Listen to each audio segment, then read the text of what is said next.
my love for the natural world started before I could even crawl around the garden. My parents say I was fascinated by slugs and snails and ladybirds and tadpoles that were occupying an area, a fraction of the size of a tennis court in a very small house in suburban Southampton. And that intrinsic fascination for life, I think, is common amongst many young people. For myself, it's endured. And I think that the reason it arose in the first place is that I saw a consummate beauty in life. Everything that I found that I could pick up on my palm was perfect. We've got to feel it. If we don't feel it, we don't care about it. If we're not connected with it, we don't generate that affinity. And without the affinity, we don't get the deep-rooted love for those things. And I consider it an enormous privilege, an unparalleled privilege, to be living on this planet at this time. For all of its trials and tribulations and its horrors, it is the only place that we know in the known universe where there is life, let alone complex life. And so, to be conscious at this point and in this place, I can only imagine is an enormous privilege, and not one that I take for granted. Those changes are scary. They show that most of our principal habitats are in decline. 16% of our species are in danger, monitored species, I should add, monitored species are in danger of extinction.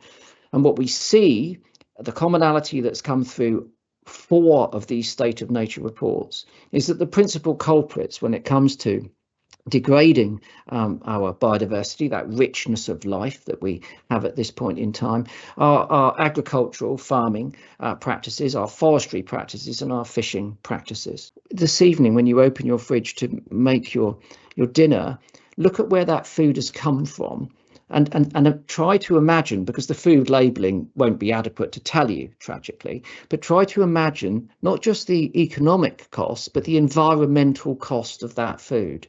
One of the key ingredients, aside from seeing things as opportunities, not problems, is tolerance.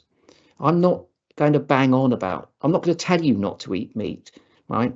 Because I'm going to be tolerant of you coming to a point in your life where you might think about not eating it yourself. That will be something that it's up to you. 40% of the world's bird species are in danger of extinction, but we know enough about the condors, and we know enough about life, and we know enough about the environment to understand, to have put together a pretty good portfolio of ways that we can address these seemingly existential issues that we face. Again, we know we have to reform animal agriculture. We know we've got to cut down on fossil fuel use.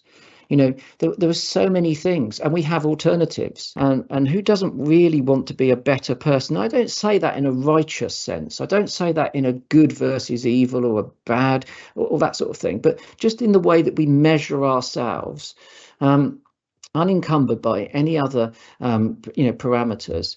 Then I think the vast majority of people would like to think that they were better off at the end than they were at the beginning. And in order to do that, you've got to embrace change. We've needed to do what I needed to do when I went to university, was to regulate myself to try and fit into society. It was exhausting. It didn't work.